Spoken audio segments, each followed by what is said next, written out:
자, 이제 계속되는 하나님의 말씀. 사도 바울이 2차 선교 여행 때 교회를 참 견고하게 그렇게 시작했고 복음으로 온전하게 시작했던 고린도 교회. 지금 본인은 3차 선교 여행에 에베소에서 에베소 지역을 그렇게 세워가고 있는 중입니다. 그 에베소 지역의 교회를 통해서 에베소가 명실공히 요한계시록에까지 언급이 되고 에베소서라는 편지를 사도 바울이 감옥에서 마지막 유언장으로 보낼 디모데 후서는 더 2차 때 감옥에 두 번째 갇힐 때 쓴 기록이지만 감옥에 갇혀 로마에서 생각나고 떠오르는 교회를 쳤을 때에 에베소서, 빌립보서, 빌레몬서, 골로새서 이렇게 네 권의 성경을 기록해서 에베소 교회와 골로새 교회, 그 다음에 빌레몬이라는 사람과 오네시모, 그리고 빌립보, 거기에 루디아, 이렇게 떠오르는 사람들이 로마의 감옥에 있을 때에 사도 바울이 꼽을 수 있을 정도로 교회로는 한 세 교회, 사람으로도 그렇게 많지는 않지만 몇몇 사람들이 이렇게 탁탁탁탁 떠오르는 사람들이 있어요. 바울은 지금 3차 선교 여행을 하고 있는 중이지만 에베소서라는 서신을 기록할 때 선교 여행을 다 마치고 로마의 감옥에 갇혀 있을 때예요. 여러모로 에베소라는 동네가 의미 있는데 그 에베소에서 고린도라는 동네, 고린도 지역에 세워진 고린도 교회의 문제를 듣게 되는 거죠. 얼마나 심혈을 기울여서 거기 교회를 세웠는데 이 고린도 교회가 아주 심각한 문제 가운데에 교회 자체가 거의 삐그덕 소리가 나고 붕괴 위험에 처할 정도로 안전진단을 다시 해야 할 지경에 이르게 됐다는 거죠. 물론 영적으로, 신앙적으로 그런 의미로 진단을 말하는 겁니다. 바울은 아니나 다를까 고린도 교회가 항상 우려됐던 바 영향을 줘야 될 교회가 영향을 받아서 세상의 꺼리들이 교회로 들어와서 더 심각하게 문제를 만들어내고 있는 이 고린도 교회에게 계속해서 보고받은 내용에 근거해서 그건 아니죠, 그건 아니죠, 그건 아니죠, 그건 이렇게 되는 것이지요 라고 가르침과 말씀으로 지도하고 있습니다. 그러면서 이어지는 내용이 9장부터 11장까지의 오늘 본문의 내용입니다. 여러분, 이건 편지예요. 답을 한 서신은 아니지만 문제점을 보고 받고 거기에 대한 답으로 써서 보내는 거니까 아볼로가 보고한 고린도 교회의 문제가 무엇이었는지를 읽으면 알 수 있어요. 그 얘기를 듣고 그 문제에 대한 답을 써보낸 거예요. 그럼 9장을 읽어보면요, 그 교회의 문제가 뭐였느냐 보면, 여러분 고린도전서 9장은 쭉 읽어보시면 아시겠지만 바울이 어떻게 사도가 되었는지에 대한 이야기를 해요. 여러분, 사도가 있다면 분명 사도라는 말은 가르치는 의미로, 또 사도가 되기 이전에는 주님을 따르는 자로요. 역시 사도도 주님을 따르는 자가 맞습니다만 주님이 승천하신 이후로 남겨진 성도들과 교회에 대한 책임을 맡은 자들이 사도입니다. 그 이전에는 이들이 주님을 따랐던 자들이에요. 스승의 권위에 복종했던 자들로서 스승이 하시던 일과 하려던 일들을 이어받은 자들입니다. 바울은 자기가 어떻게 사도가 되었는지, 내가 자유인이 아니냐, 사도가 아니냐, 예수 우리 주를 보지 못하였느냐, 주 안에서 행한 나의 일이 너희가 아니냐. 자, 사도된 바를 2절에서 이렇게 얘기합니다. 다른 사람들에게는 내가 사도가 아닐지라도 너희에게는 사도니 나의 사도됨을 주 안에서 인친 것이 너희라. 본인이 어떻게 사도가 되었느냐 하면 주님 안에서 사도가 됐대요. 그러니까 본인을 사도라고 인정해줘서 세운 분이 바로 주님이에요. 그리고 이 사람이 사도가 맞아요 라고 인정을 받은 인정서가 뭔지 아시죠? 인정서. 우리는 대한민국 주민이라는 걸 증명하기 위해 주민등록증이라는 걸 가지고 다녀요. 미국이라는 동네에서는 목사가 되려면요, 참 중요한 부분을 크게 차지하고 있는 것이 또 다른 목회자의 추천서라고 그래요. 이 사람은 목사가 될 만한 사람입니다. 내가 곁에서 봐서 압니다. 근데 미국이라는 동네는,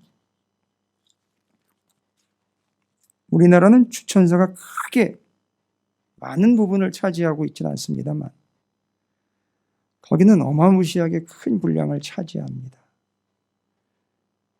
그래서 대충 아니까 좋게 써주는 분위기가 아니래요.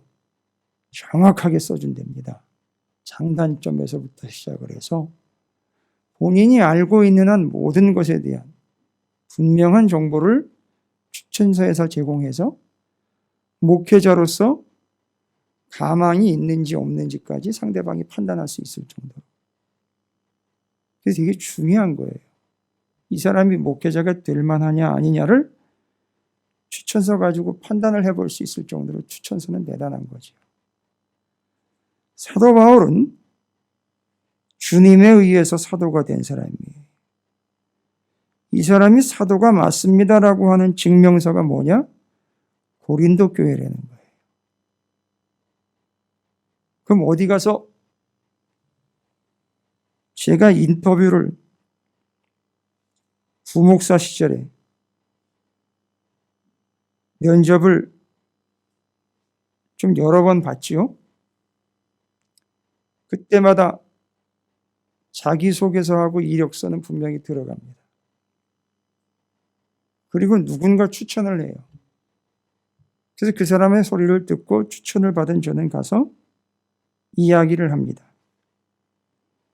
그럴 때 제가 맡아야 될 부목사로서의 파트가 교육이라는 부분이면 당신은 교육에 대해서 어느 정도 부흥을 경험한 기억이 있습니까?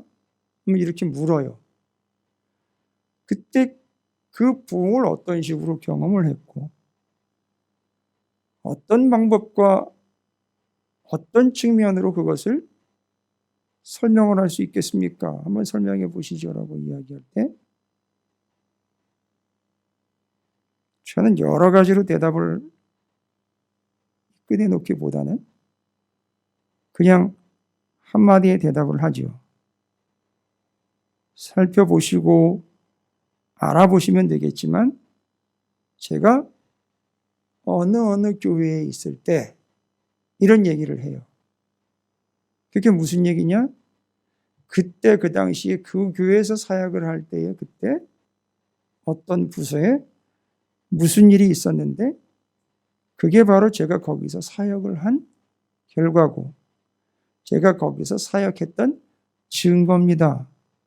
그리고 그게 바로 조금이나마 제게 하나님께서 부흥의 역사를 허락하셨던 증거라고 할 수 있습니다. 하면 어느 교회라고요? 라고 이야기하면 제가 어느 교회라고 다시 대답을 해줘요. 그것처럼 사람들에게 사도 바울이 내가 사도예요 라고 이야기할 때 당신이 사도라는 걸 어떻게 알아요? 하면 뭐라고 대답하면 돼요? 저 고린도 교회 가가지고 물어보세요. 제가 사도인지 아닌지. 그리고 고린도 교회에 가서 보세요. 제가 어떻게 했는지. 이런 근거가 되는 교회가 여러분 고린도 교회였는데 어쩌다가 이 모양이 되었습니까? 문제가 무슨 문제였는지 아세요? 고린도 교회 성도들이요. 누가 거기를 가가지고 뭐라고 얘기를 했는지 모르겠는데 사도 바울이 가짜라고 얘기를 해버린 거예요. 사도 바울에 대해서 욕을 하는 거죠. 고린도 교회가 그걸 받았어요 또.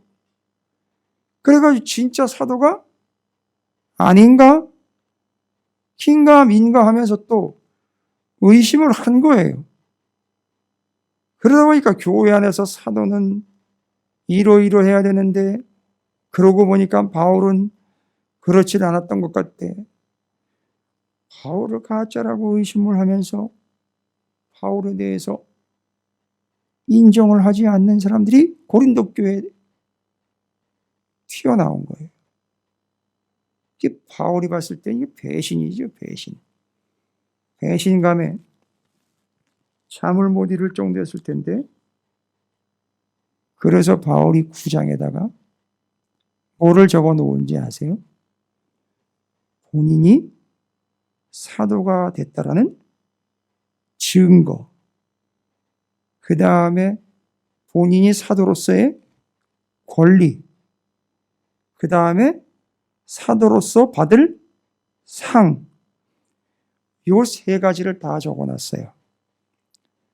그러니까 고린도 교회에서 사도 바울이 사도야 아니야를 막 서로 입방아를 찍고 있을 때에 사도 바울이 내가 사도예요 라고 이야기할 때에 본인이 사도라는 걸 드러내기 위해서 내 사도됨의 증거, 권리, 사도로서 받을 상을 이야기하므로 봐라, 내가 진짜 사도이니 고린도 교회 안에서 지금 그거 의심하는 자들이요, 내가 사도이니 그걸 절대 의심하지도 말고 누가 뭐라고 그러면 이걸 이야기해 주어서 당신들을 가르치고 교회를 세운 이로써 사도라고 말하기에 조금 더 흠이 없음을 잊지 말아 주시기 바랍니다.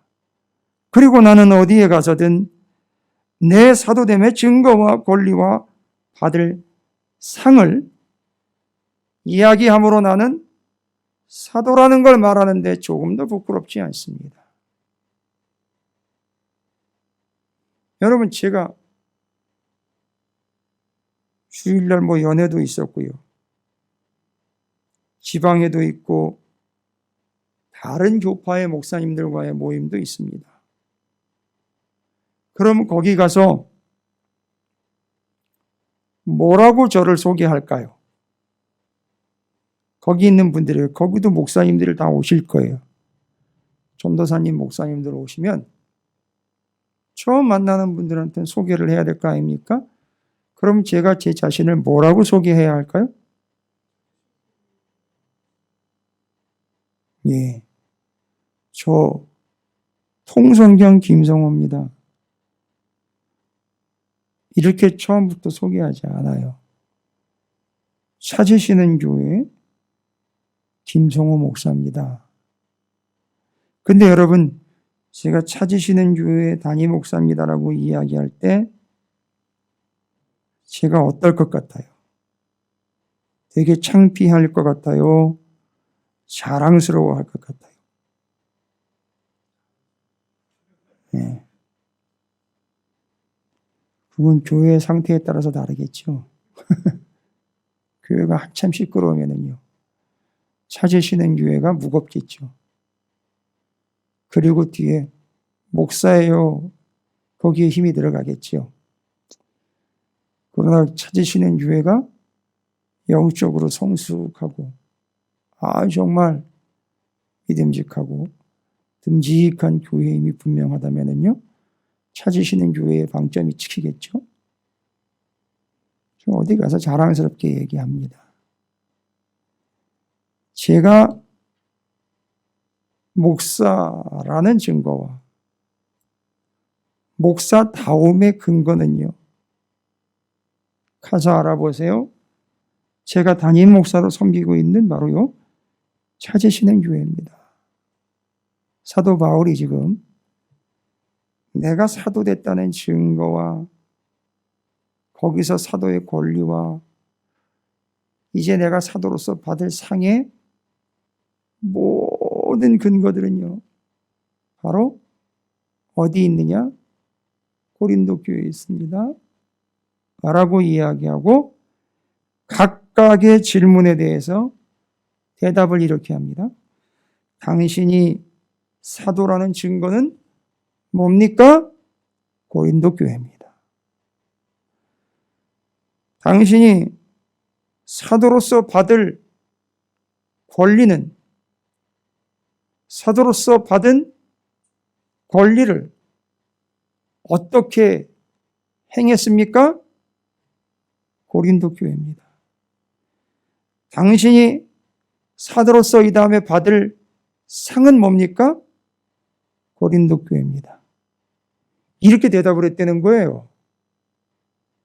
그렇게 지금 본인은 뭐가 맞다는 거죠? 사도가 맞다는 거예요. 그 증거가 고린도 교회라는 거예요. 그런데 너희가 이런 식으로 문제를 터쳐버리면 나는 너희들을 내 증거로 될 수가 없다는 거죠. 정말 가슴 팍 찔리는 얘기 아닙니까? 그래서 고린도 교회 안에서 바울에 대한 이상한 이야기들을 잠식을 시켜버리는 겁니다. 가라앉히는 거예요. 내 사도됨의 증거가 뭡니까? 내가 사도로서 복음을 증거했습니다. 그래서 고린도 지역에 교회가 세워졌습니다. 바로 고린도 교회입니다. 그 다음에 내 사도로서의 권리가 뭔지 아십니까? 라고 이야기할 때 오늘도 10장의 우상숭배 얘기하죠. 여러분 그 사도로서의 권리가 뭔지 아세요? 이렇게 설명하네요. 저는요, 사도로서 여러 다른 사도들과 마찬가지로 제가 사도이기 때문에 쓸 권리가 여러 가지가 있었습니다. 그런데요, 고린도 교회를 위해서 제가 그런 권리를 쓰지 않았습니다. 고린도 교회에 가서는요, 제가 사도임내하면서 뒷짐짓고 하나님으로부터, 주님으로부터 받은 그 권위주의로 내세워서 나 사도야 라고 마땅히 받을 권리조차도 고린도 교회와 그 성도들을 위해서 저는 쓰지 않았습니다. 그래서 저는 고린도 교회를 위해서 제 모든 권리를 포기하고 오직 고린도 교회와 성도들을 위해서 그저 헌신했을 뿐입니다. 됐습니까? 이거예요. 그럼 사도로서 받을 상은 뭡니까? 그러면 상이라는 거는요, 그 직분에 맞는 삶을 살았을 때 주는 것이 상이에요. 그죠? 정말 사도로서 제대로 사역을 했네요. 상 받을 근거라고도 이야기하지만 상 자체가 되는 거예요. 그게 뭐라고요? 고린도 교회라는 거. 아니, 이 썩어 빠질 교회가 뭔 상이에요. 그런데 바울은 얘기해요. 이 다음에 하나님 앞에 가서 받을 상이 뭐냐? 그 자리에 함께 온 그들이 내가 받을 상이라는 거예요. 그리고 거기서 야, 네가 어떻게 했길래 이 고린도 교회 성도들이 이렇게 다 구원을 받아 내 앞에 왔니? 라고 말할 때 제가 그들에게 2차 선교 여행 당시 하나님의 말씀인 참된 복음을 이렇게 전했더니만 이런 결과가 나왔네요. 증거예요.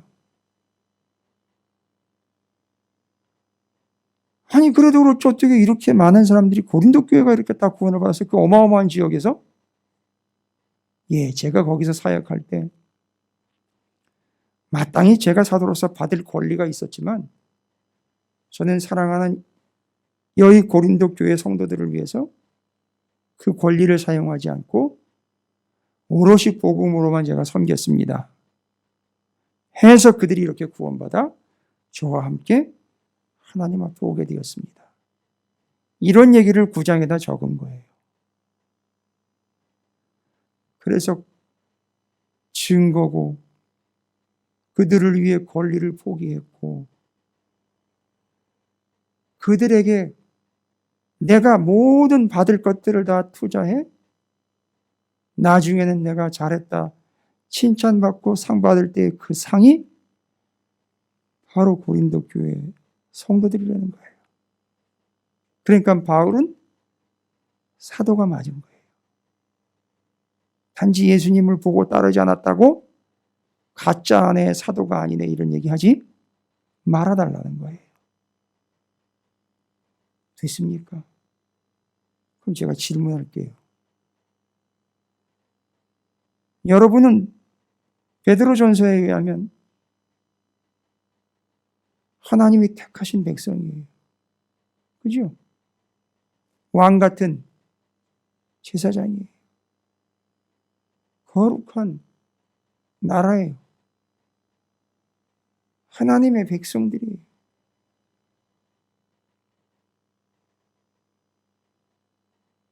이 사도라는 칭호보다 더 많은 칭호로 우리를 하나님 부르시는데 그러면요. 우리 하나님의 나라요. 거룩한 나라이며 하나님의 제사장이에요. 왕 같은 제사장. 으로써 그걸 증명할 증거가 있습니까? 바울처럼 이 사람 혹은 이 교회가 바로 제가 복음을 전했다는 증거입니다. 저는 이 사람을 위해 제 권리를 다 포기했습니다. 지금 저와 함께 구원받아온 이 사람이 제가 복음을 전했던 그 열심에 대한 상급입니다. 이렇게 얘기할 존재가 있느냐 말입니다. 바울은 아주 확신 있게 얘기해요. 그게 고린도 교회라는 거예요. 이 썩어 문드러지고 골칫덩어리인 그 교회가 본인에겐 상이래요. 본인이 사도라는 걸 증명해 주는 교회래요. 그들을 위해 포기했대요. 바울이 포기한 게 뭐 한두 개입니까? 어떻게 보면 결혼도 포기하고 복음을 전했어요. 교회를 위해서. 여러분 주님을 위해 포기한 게 뭡니까? 의당 권리가 있었는데 그걸 버리고요. 주님을 섬기는 일을 위해서 내려놓은 게 뭡니까?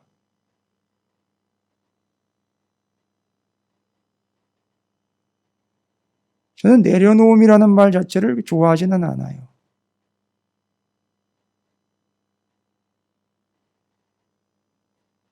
무작정 내려놓는 것은 답이 없어요. 무작정 내려놓는다라는 것은 의미가 없어요. 우리는 하자크라는 말을 기억하고 있죠. 그러면은요, 구약 성경의 하자크라는 말은 내려놓음이라는 말과는 너무 대조를 이루는 말이에요. 왜 내려놔야 되느냐 말입니다. 내려놨다고 엄청 자랑을 해요. 뭘 내려놨고 뭘 내려놨고. 그리고 대신 다른 걸 붙잡고 있어요. 내려놨다고 그러는데 엉뚱한 걸 붙잡고 있어요.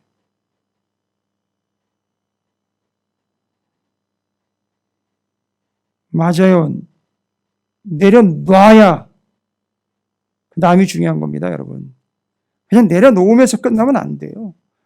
내려놓고 주님을 꽉 붙잡는 거예요.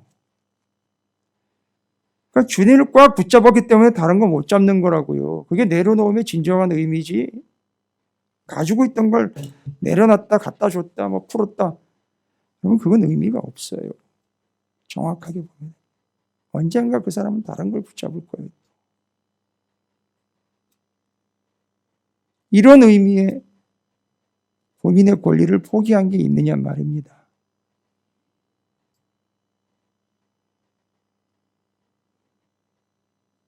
지금 방송을 얼마나 많은 분들이 함께하고 계시는지 모르겠으나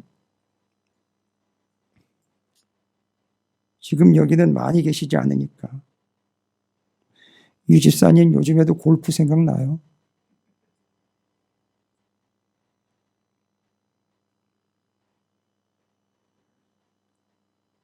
그거 쉽지 않은 걸로 제가 알고 있어요.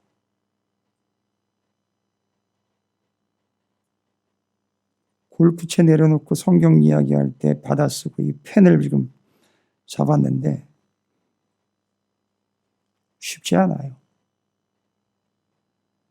여기 계신 여러분들 모두 다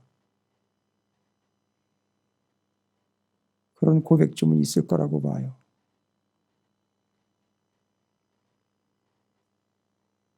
본인의 시간을 내려놓고 누군가를 섬기는데 자신의 시간을 드리고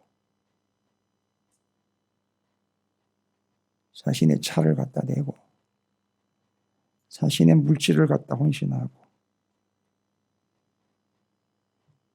여러분 우리는 사도 바울처럼 적어도 누군가가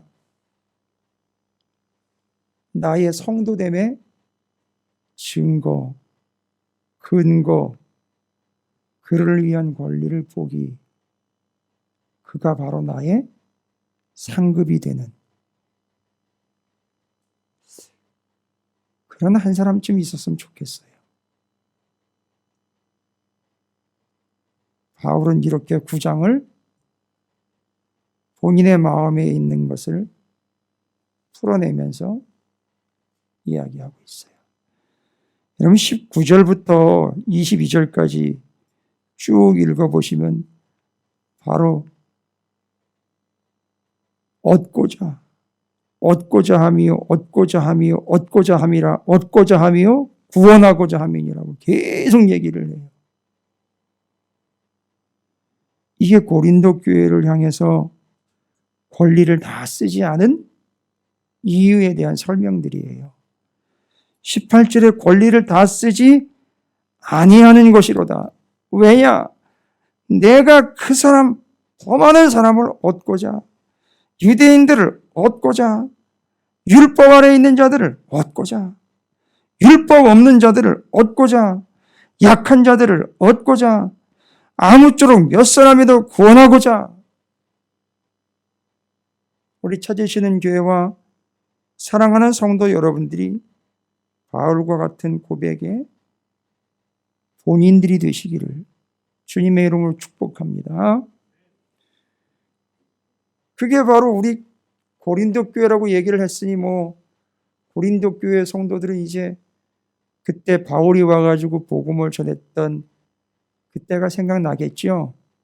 아유 그러고 보니까 맞네. 아 그러고 보니까 그 양반 결혼도 안 하고 혼자 와가지고 밥 해 먹으면서 참 애 많이 썼는데 그때.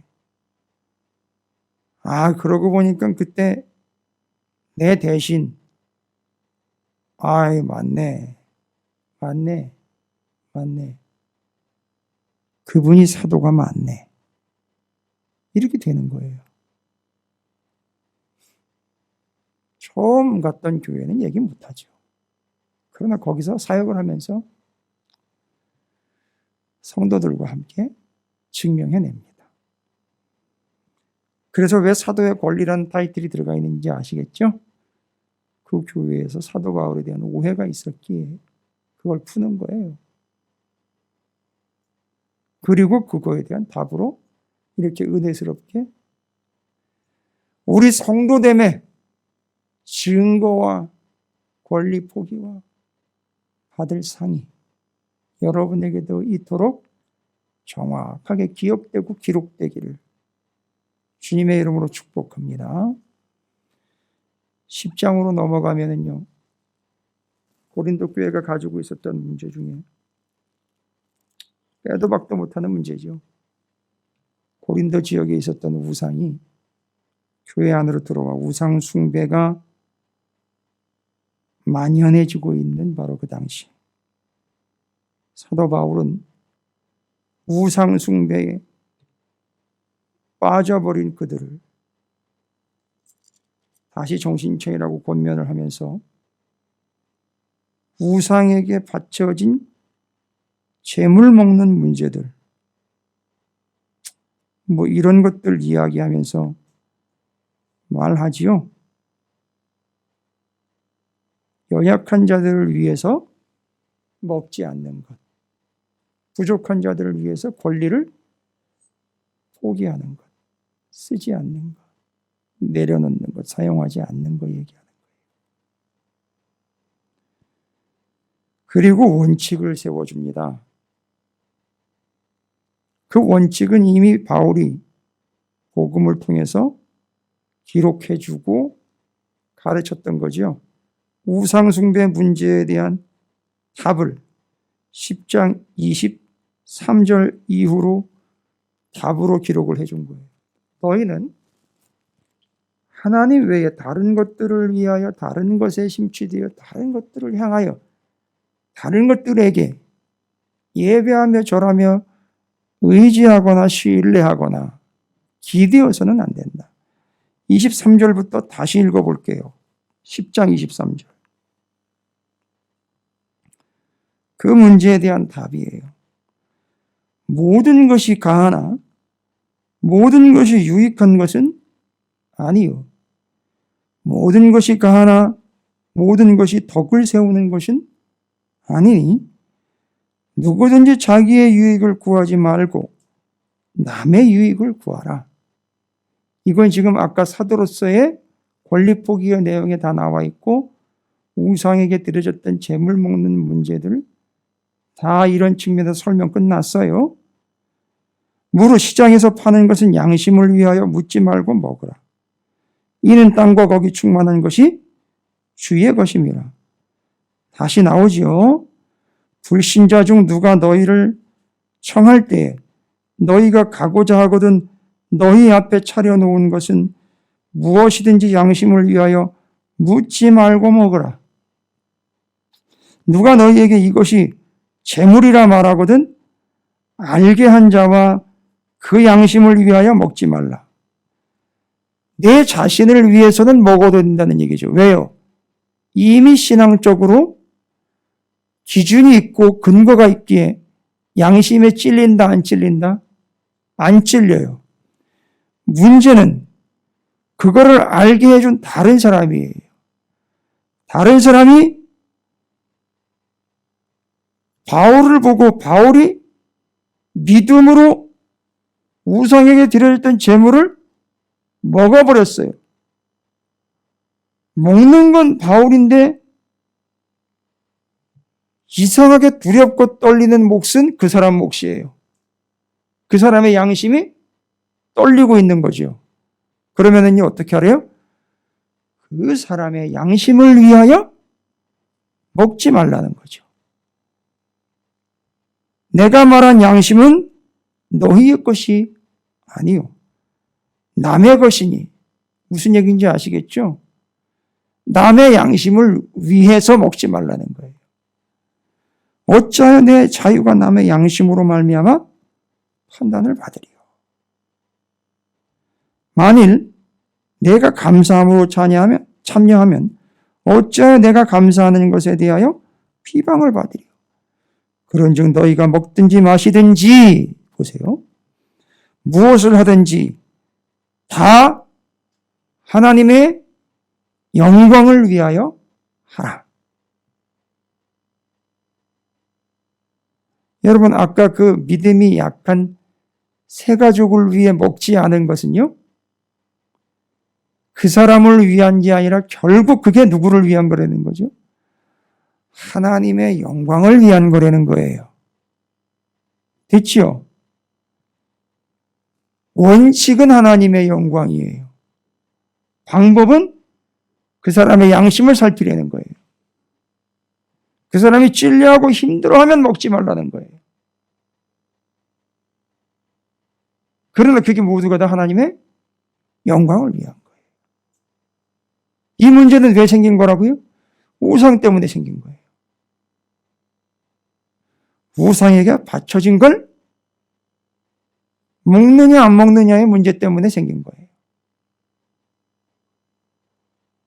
따라서 우상에게 좌우되지 말고, 우상에게 미혹되지 말고, 우상에게 넘어가지 말고 하나님의 영광을 위하여 하라. 어정쩡하고 애매하게 중간지대 없어요. 이 신앙에서는, 이 우상의 문제에서는 중간지대가 없다고요.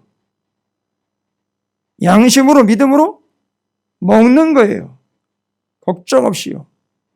그러나 조금이라도 누군가 거리끼면 절대 먹지 않는 거예요.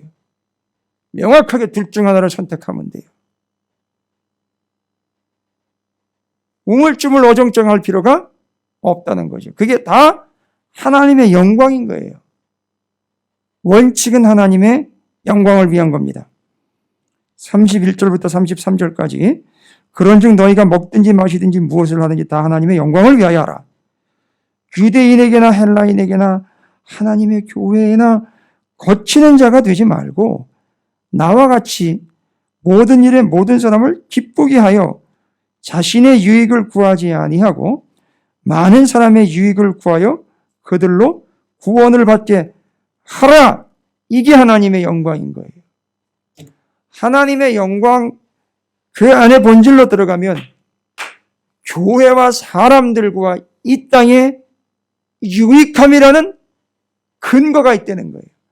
누군가를 유익하게 해주는 것, 그것이, 그 유익함은 목적이요, 그들을 구원받게 하기 위함이에요. 그래서 내가 안 먹은 거예요. 그건 바로 하나님의 영광을 위한 거라는 겁니다. 우상의 눈치를 보거나 우상 때문에 좌우되지 말고 하나님의 영광을 위하여 하라는 거예요. 됐습니까? 그런데 그 하나님의 영광, 그 안에는 유익함이라는 열매가 들어있다는 거예요. 누군가에겐 유익한 존재가 되는 거예요. 그런데 이 사람의 특징은 뭐예요? 누군가의 유익은 구했으나 누구의 유익은? 자신의 유익은 구하지 않았다는 게 특징이에요. 할렐루야. 그게 사도 바울이 우상의 문제를 대하고 있는 거예요. 절대 교회에 유익하지 않으면 하지 말라고요.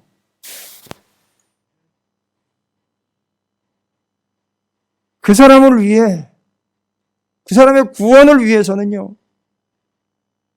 죽어라고 하라고요.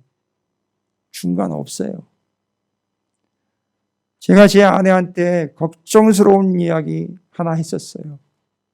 어제도 며칠 전에도. 요즘 교회들이요, 코로나 때문에 위기가 아니래요. 심각하고 제일 큰 위기가 뭐냐면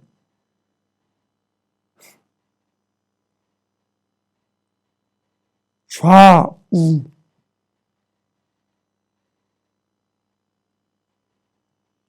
보수, 진보, 진영 논리 때문에 교회가 심각하게 시끄럽대요.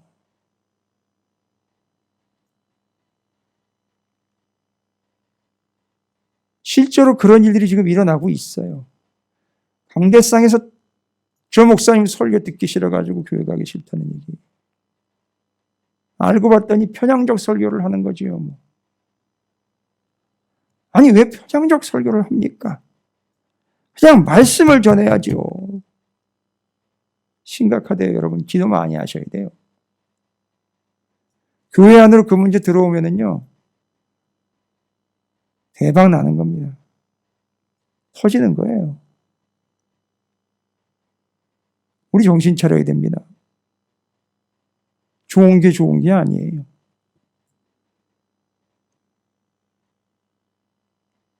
누가 얘기를 해줘서 알아요, 제가. 교회 안 나가겠다는 거예요. 성도인데. 알고 봤더니 교회에 그런 문제가 있는 거예요. 그런 일이 터진다니까요, 지금. 왜 정신들을 못 차리고 그런 식의 자기 주장만을 펼쳐내냐 말입니다. 그것도 성도라는 사람들이. 교회 안에서. 맨날 유튜브 틀어놓고 가짜뉴스 나가지고 퍼날르고. 심각해요. 말씀 벗어나릴 생각을 해야죠. 그런 거 벗어나릴 생각을 합니까? 저도 그런 사람들에 대해서는 좋은 말 하기 싫어요. 아니요, 용납하기가 싫고요.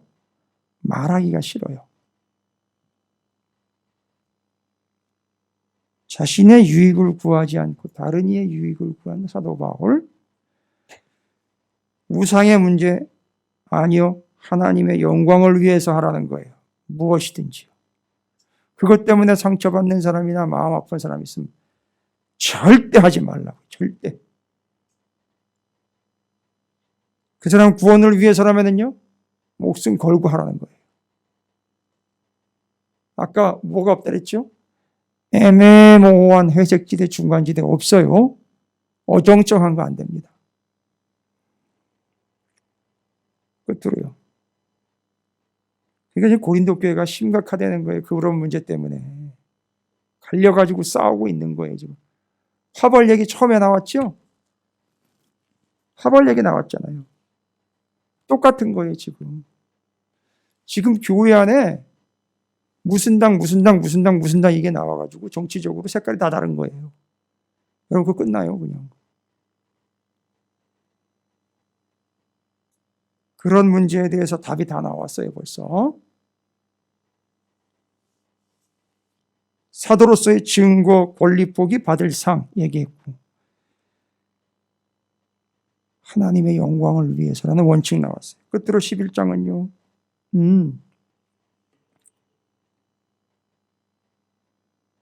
11장 앞부분에는요. 여자의 머리에 쓰는 거, 남자의 머리카락, 그 다음에 뒤에 가면은요. 성만찬에 대한 얘기죠. 성만찬은 주님의 살과 피고 주님의 몸을 먹고 마시는 거 얘기하는 거죠. 여러분, 이렇게 설명한 적은 없었어요. 누구도 설명을 안 했는데 저는 이걸 이렇게 간단하게 정리하고 싶어요. 머리에 뭘 쓰느냐 마느냐의 문제, 여자의 머리는 남편의 문제, 이렇게 얘기하고 그렇죠. 근데 지금 11장의 문제는 다른 문제가 아니에요. 무언가 지금 머리가 없는 거예요. 그런데 교회의 머리는 누구예요? 예수님이. 교회의 몸은 머리 대신 그분의 몸이에요. 그래서 그분의 몸을 우리에게 먹으라고 살과 피로 성만찬을 통해서 주셨어요. 그렇죠? 우리가 그분의 몸이에요.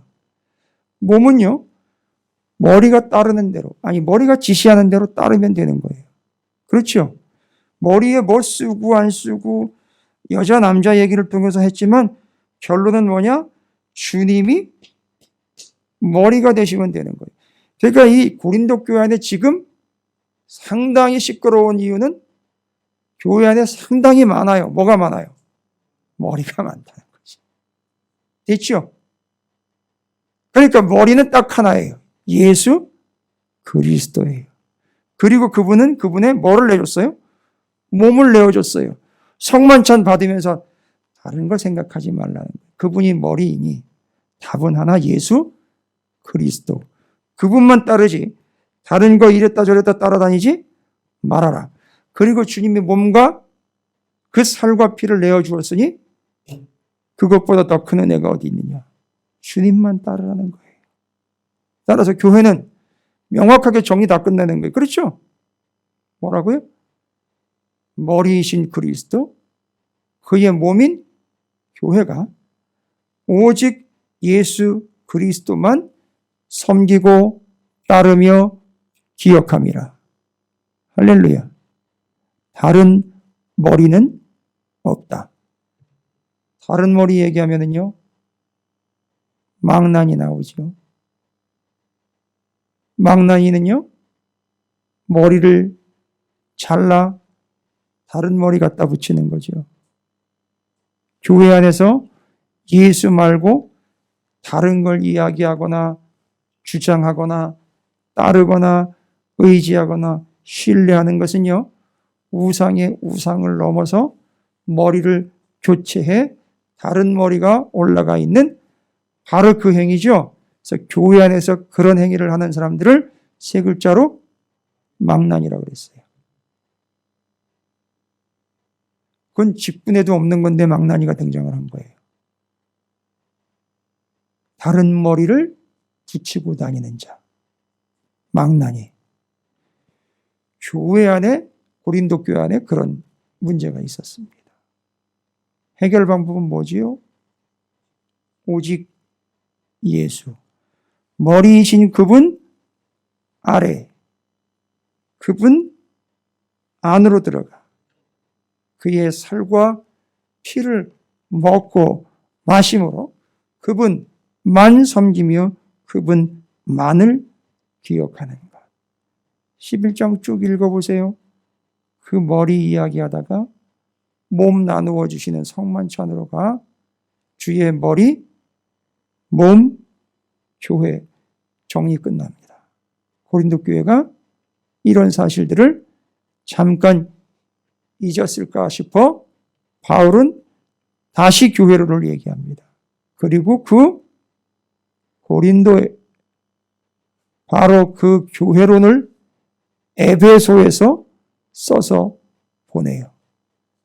에베소서를 보면 주님의 머리 되심과 교회의 몸됨에 대한 이야기가 나와 있어요.